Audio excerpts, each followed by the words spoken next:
Unified 911, anong matutulong namin sa'yo? Anya ti maitulog mi ken kapo. Anong may tatabang ko sa Unsay imo? akong ikatabang nimo? Ngini makadabang na misal ka no. Sa anumang wika o dialekto, may tulong na darating sa iyo.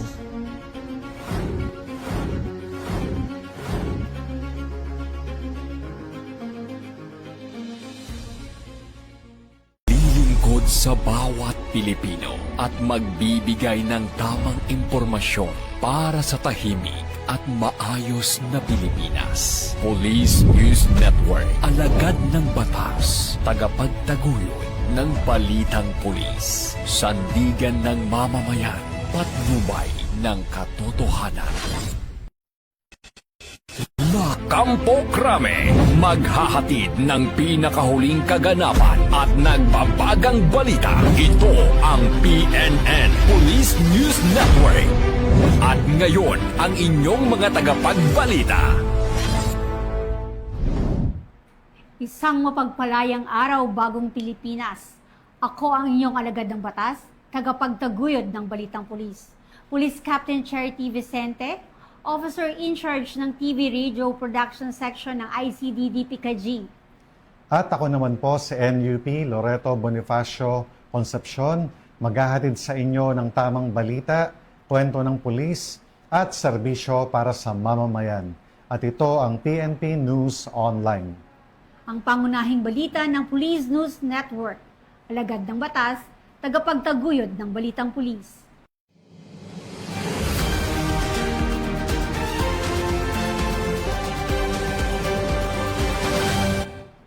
Bago tayo dumako sa ating mga balita, ngayong ika-12 ng Hunyo, buong pagmamalaki nating ginugunita ang Araw ng Kalayaan, isang mahalagang yugto sa ating kasaysayan na sumasalamin sa katapangan, pagkakaisa at pagmamahal sa bayan ng ating mga ninuno.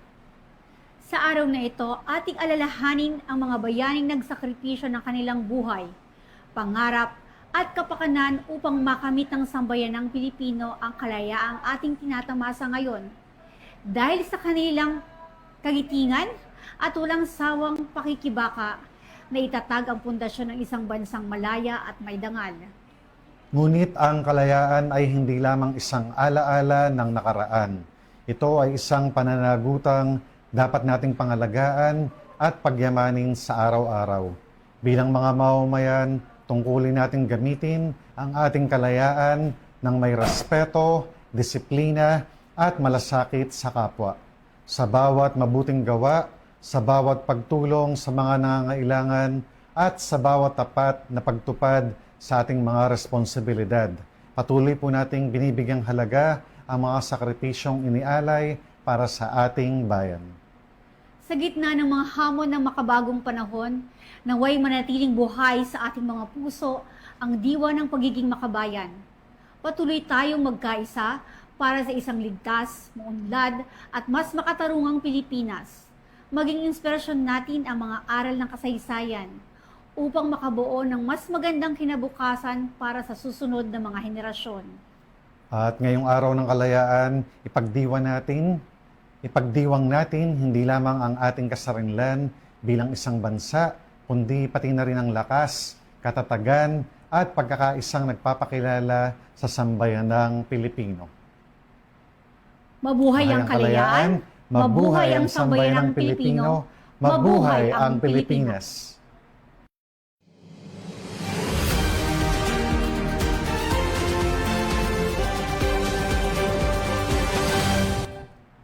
Narito ang mga balitang hatid ng ating mga PNN correspondents mula sa iba't ibang panig ng bansa.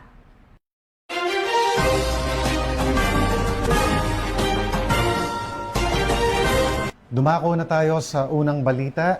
Sa kabila ng pagpipilit na tanggalin ang ilang itinayong barikada ng mga pulis ng ilang rallyista, ay nanatiling nakatindig at patuloy na isinasagawa ang maximum tolerance ng Philippine National Police habang tinitiyak ang kaligtasan ng publiko at paggalang sa karapatan ng mga mamamayan na nakikiisa sa kilos protesta.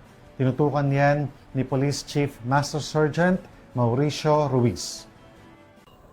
So dito po tayo ngayon sa Calao Avenue na kung saan nagsagawa ng kilos protesta ang ilan nating mga kababayan. Subalit, meron tayong ilang mga kababayan na naging marahas sapagkat ang barikada kanina alamang ay kanilang pilit na itinaob o tinumba. Subalit, hindi pa rin sila umubra sa mga kapulisang nakatalaga dito at nakabarikada din. Panoorin po natin.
Huwag kayong manggulo. Yan lang kayo. Mga kapitbahay, bantayan yung mga nakatakip ang mukha. Bantayan yung nakatakip ang mukha. Mananakit yan. Bantayan ang mga nakatakip ang mukha. Mananakit yan ang kapulisan. Huwag niyo tanggalin ang barikada. Maraming salamat. Mga radikista, huwag tanggalin ang barikada.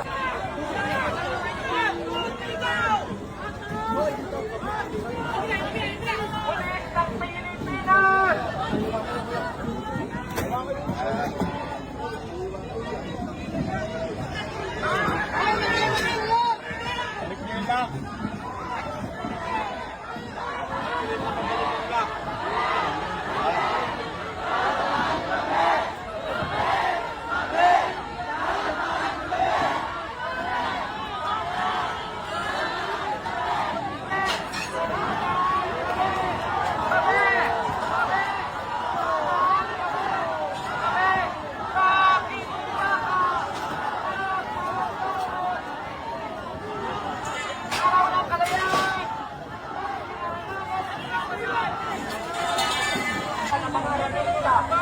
Bantayan ang mga nakatakip ang mukha. Mananakit yan ang kapulisan. Bantayan ang nakatakip ang mukha. Mananakit yan ang kapulisan. Kalaban ang taubayan ng Pilipino. Ngayon ay lumalabon. Karapatan na magpapalala ang tao, ang bayan. Yan ang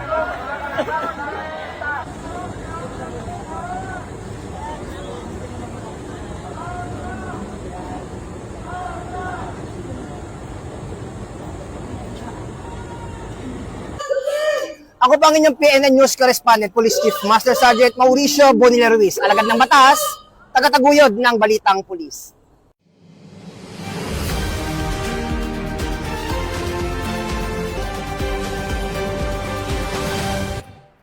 Maraming salamat, Police Chief Master Sergeant Ruiz. Ating pakinggan ang pahayag ni Police Colonel Aldrin Gran, Deputy Director for Operations ng Manila Police District, tungkol sa mga nagkilos protesta sa kahabaan ng Calao Street, Ermita, Manila, ngayong araw. Kasabay ng paggunita sa ika-128 taon ng Araw ng Kalayaan. Yan ang tinutukang balita sa Manila. Rally po for Independence Day. So far po, nang dumating po ang mga rallyista at nang matapos po ng mga 11:37, naging mapayapa naman po sa kabuuan. Wala naman po na bakulat na nasaktan or malaking gagulo. Naging mapayapa po sa kabuuan. Sir, kanina po talagang sinubukan ng mga rallyista and alis po nila yung barricade, no? Ano po yung ating ipinatupad kanina? Ito po ba yung maximum tolerance? Go ahead, sir. Opo, lagi po naman na pinapairal po natin o ino-observe ang maximum tolerance. Nagulat lang po kami kaninang umaga pagdating nila, sabay-sabay pong dumating, bigla na lang po nilang inatak yung ating pong inilagay na barricade. Pero sa kabutihang palad naman po, agapan naman po ng ating mga kapulisan at wala naman po nasaktan. Sir, sa Mendiola, may tunog na magpupunta sila ngayon. May information ba tayo? Kung pupunta naman po sila ay nakahanda naman po ang ating kapulisan. Meron po tayong mga pulis na nakabantay po sa Mendiola or sa CRP. Sir, to be very clear, gaano karaming police po ang dineploy ng MPD for Independence Day protests here in Metro Manila?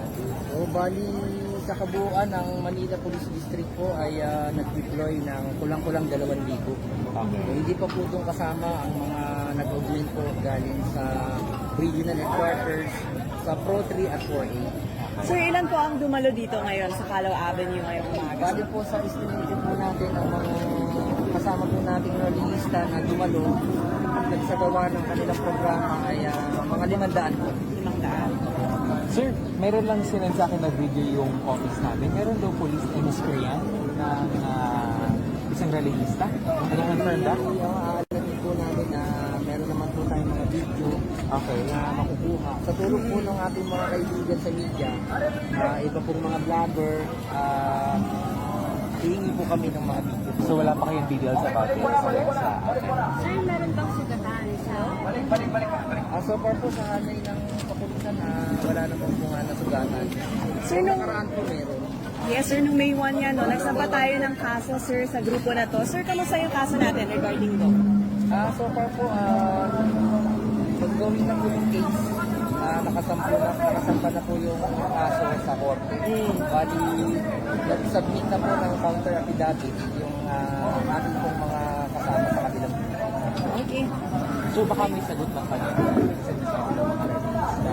Independence Day daw, pero hinarang. Opo, ito lang po ang magpapatunay na ang kalayaan ay maganda po sa ating bansa. Na kung saan sila po ay nagsagawa ng malaya at wala pong hadlang na programa. Kung makikita niyo, ang kalayaan po ay ino-observe po sa ating bansa. Hindi naman po sila malaya kung hindi po sila makakapagsagawa ng kaukulang programa. Okay. Thank you po. Salamat po. Sir, ito ang well-best.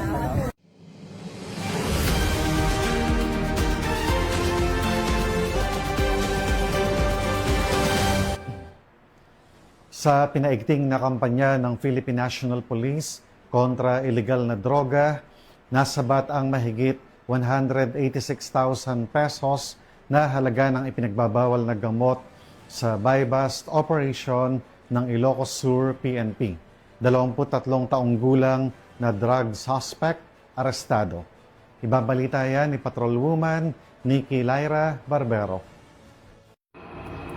Isang hinihinalang street-level individual ang naaresto sa kinasang buy-bust operation ng Ilocos Sur PNP sa barangay Namruangan, Cabugao, Ilocos Sur. Ang operasyon ay matagumpay na isinagawa ng pinagsanib na puwersa ng Ilocos Sur Provincial Drug Enforcement Unit, Cabugao Municipal Police Station at iba pang unit ng kapulisan. Nagresulta ang operasyon sa pagkakaaresto kay alias Tuper, 23 anyos, magsasaka at residente ng barangay Daklutan, Magsingal, Ilocos Sur. Nakumpiska mula sa sospek ang 2 heat-sealed transparent plastic sachet na may timbang na humigit kumulang 27.43 gramo ng hinihinalang shabu na may standard drug price na 186,524 pesos. Na-recover din ng mga operatiba ang isang tunay na 500 pisong buy-bust money, 5 piraso ng budol money na may halagang tigi 1,000 piso, isang puting maliit na sobre at pitaka.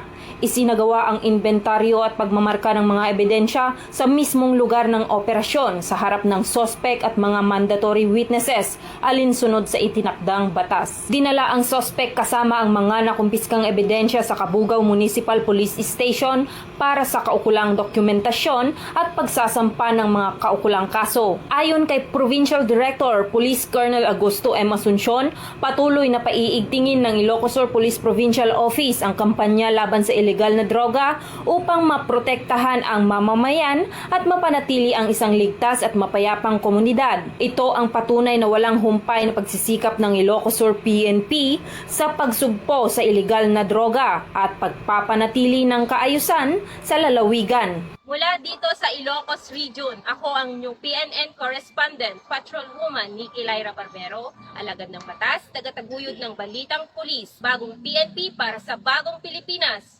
serbisyong mabilis, tapat at nararamdaman.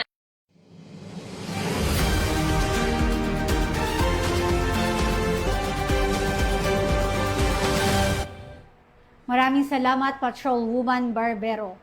Hindi na nakapalagpa ang isang drug suspect matapos mahuli sa bypass operation ng mga otoridad sa Tagbiliran City, Bohol at nakumpiska ang higit 100,000 piso ng halaga ng hinihinalang shabu.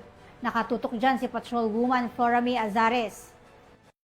Arestado ang isang drug personality na kabilang sa drug watch list matapos ang isinagawang bypass operation ng mga otoridad sa Purok 2 Barangay Buoy, Tagbilaran City, Bohol noong Hunyo 8 ng taong kasalukuyan. Kinilala ni Police Lieutenant Colonel Joey M. Bicoy, Chief of Police ng Tagbilaran City Police Station, ang suspect na si alias Bali, 31 anyos, na residente ng naturang lugar. Nakumpiska mula sa suspect ang 16.4 gramo ng hinihinalang shabu na nagkakahalaga ng 111,520 pesos, bypass money, isang motorsiklo at cellphone. Nahaharap ang suspect sa kasong paglabag sa Sections 5 at 11 ng RA 9165 o Comprehensive Dangerous Drugs Act of 2002. Ayon kay Police Colonel Patricio Sidigay Jr., Provincial Director ng BPPO, patunay na ang matagumpay na operasyon ay patuloy na pagsisikap ng kapulisan laban sa illegal na droga upang mapanatili ang kapayapaan at kaligtasan sa lalawigan ng Bohol sa ilalim ng bagong PNP para sa bagong Pilipinas, serbisyong mabilis, tapat at nararamdaman. Mula dito sa Central Visayas, ako ay inyong Police News Network Correspondent, Patrolwoman Flora May Azares, alagad ng batas, tagataguyod ng balitang pulis.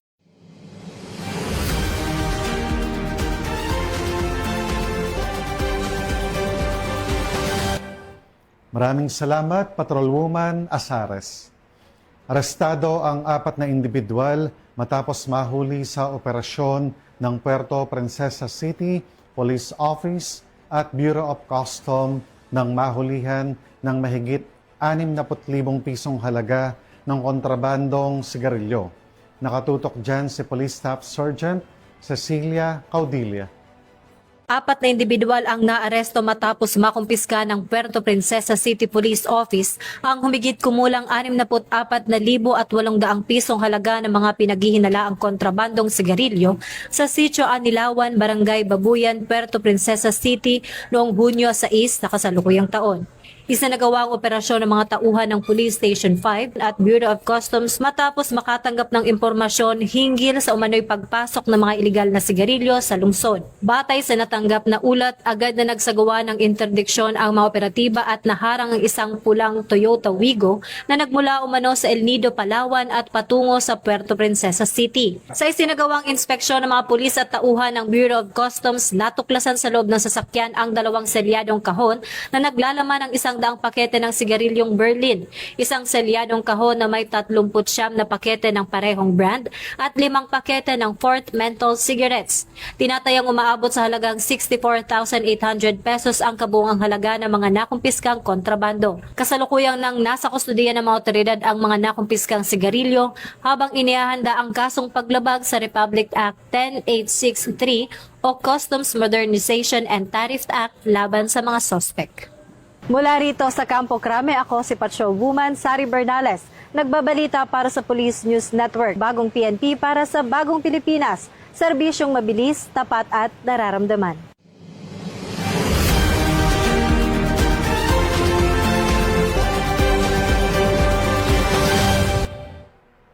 Maraming salamat, Patrolwoman Sari Bernales. Arestado ang 2 lalaki matapos magnakaw ng traffic signal equipment na nagkakahalaga ng 241,000 sa follow-up operation ng Philippine National Police sa Tondo, Maynila. Yan ang balitang tinutukan ni Police Staff Sergeant Leonel Morfon. Arestado ang 2 lalaki matapos umanong magnakaw ng mga mahahalagang gamit mula sa isang traffic signal controller sa Tondo, Maynila.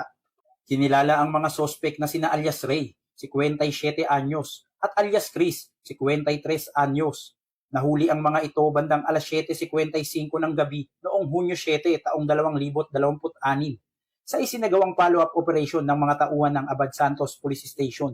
Ayon sa ulat, nadiskubre ng mga tauhan ng Metropolitan Manila Development Authority o MMDA na pilit na binuksan at sinira ang traffic signal controller na matatagpuan sa kanto ng Jose Abad Santos Avenue at Antipolo Street sa Tondo. Dahil dito, nawawala ang ilang electrical components na naging sanhi na pagkasira ng traffic signal system. Agad namang iniulat ang insidente sa pulisya na nagsagawa ng verifikasyon at masusing investigasyon. Sa tulong ng isang testigo, natukoy ang pagkakakilanlan ng mga sospek at kalaunan ay naaresto sa kanilang pinagtataguan. Nabawi ng mga otoridad ang ilan sa mga ninakaw na kagamitan, kabilang ang isang automatic voltage regulator o AVR at isang communication switch. Gayunpaman, hindi pa natatagpuan ang iba pang mga kable na tinangay ng mga sospek. Tinatayang aabot sa mahigit 241,000 piso ang kabuuang halaga ng mga ninakaw na kagamitan at pinsalang dulot ng insidente. Matapos may paliwanag sa mga sospek ang kanilang mga karapatan, alinsunod sa batas at maisailalim sa medical examination, dinala sila sa himpilan ng pulisya para sa kaukulang proseso. Sasampahan ng mga ito ng kasong pagnanakaw o theft sa tanggapan ng piskal ng lungsod ng Maynila. Mula dito sa Manila Police District, ako si Police Staff Sergeant Lionel Morpon, alagad ng batas, tagataguyod ng Balitang Pulis.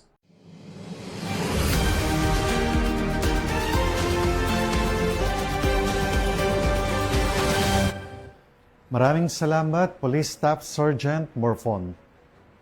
Kasabay ng paggunita ng ika-128 taong paggunita ng Araw ng Kalayaan ng Pilipinas, ay nag-deploy ang Philippine National Police ng halos 70,000 pulis sa iba't ibang bahagi ng bansa.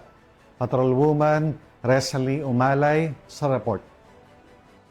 Kasabay ng paggunita ngayong 12 ng Hunyo sa 128 anibersaryo ng proklamasyon ng kalayaan ng Pilipinas, tiniyak ng Philippine National Police ang buong kahandaan nito upang mapanatili ang seguridad at kaayusan sa buong bansa. Bilang paghahanda sa selebrasyon, nag-deploy ang PNP ng kabuuang 89,473 personnel sa iba't ibang bahagi ng bansa. Kabilang dito ang mahigit 77,000 pulis, halos 2,000 tauhan mula sa iba pang unit, at mahigit 10,000 force multipliers. Sa National Capital Region pa lamang, nasa 16,000 personnel na ang nakatalaga sa mga pangunahing convergence area at critical na pasilidad. Nasa full alert status din ang lahat ng unit ng PNP mula alas 5 ng hapon ng ika-11 ng Hunyo hanggang alas 11:59 ng gabi ng ika-12 ng Hunyo upang matiyak ang agarang pagtugon sa anumang banta o insidente. Ayon kay PNP Chief Police General Jose Melencio Sinar Tatis Jr., nananatiling handa at naka-alerto ang kapulisan upang matiyak ang isang mapayapa, maayos at ligtas na pagdiriwang ng Araw ng Kalayaan para sa lahat ng Pilipino. Patuloy rin ang pakikipag-ugnayan ng PNP sa mga lokal na pamahalaan sa iba pang ahensya ng gobyerno upang matiyak ang maayos na pagpapatupad ng mga hakbang sa seguridad ng buong bansa, alinsunod sa advokasya ng bagong PNP para sa bagong Pilipinas, serbisyong mabilis, tapat at nararamdaman. Mula dito sa Campo Crame, ako po ang inyong PNN correspondent, Patrolwoman Resalie Umalay, nagbabalita para sa Police News Network. Alagad ng batas, tagataguyod ng Balitang Pulis. Ito ang bagong PNP para sa bagong Pilipinas, serbisyong mabilis, tapat at nararamdaman.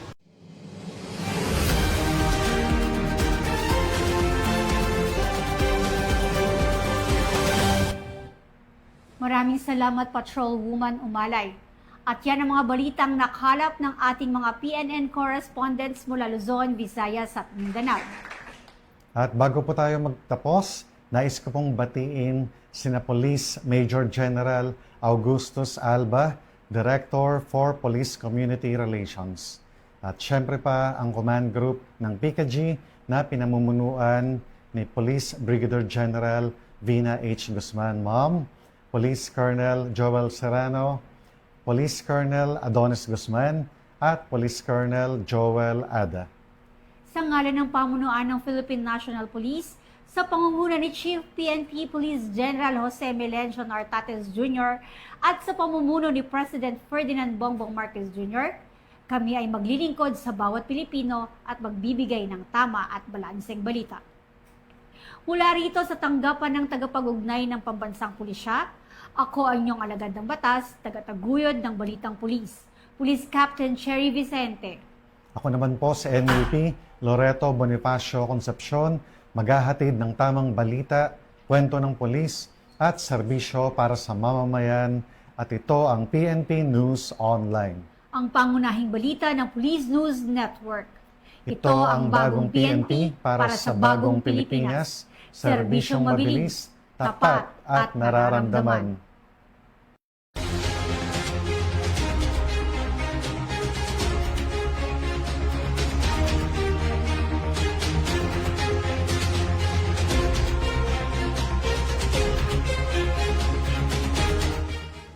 Police News Network, alagad ng batas, tagapagtaguyod ng balitang pulis.